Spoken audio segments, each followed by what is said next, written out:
Hello everyone, welcome back to Sunny Live Trend. Thank you so much guys for tuning in. I'm here to update you of what's going to happen on Homecoming from the 3rd to the 7th of August 2026 on Monday.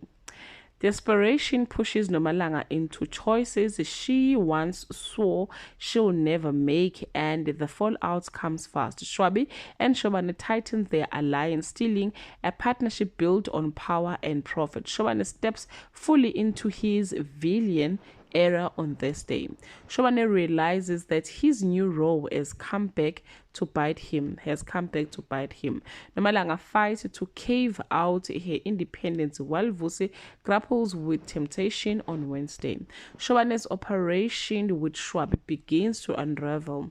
First, Nomalanga comes face to face with the possibility of yet another brutal loss on this day.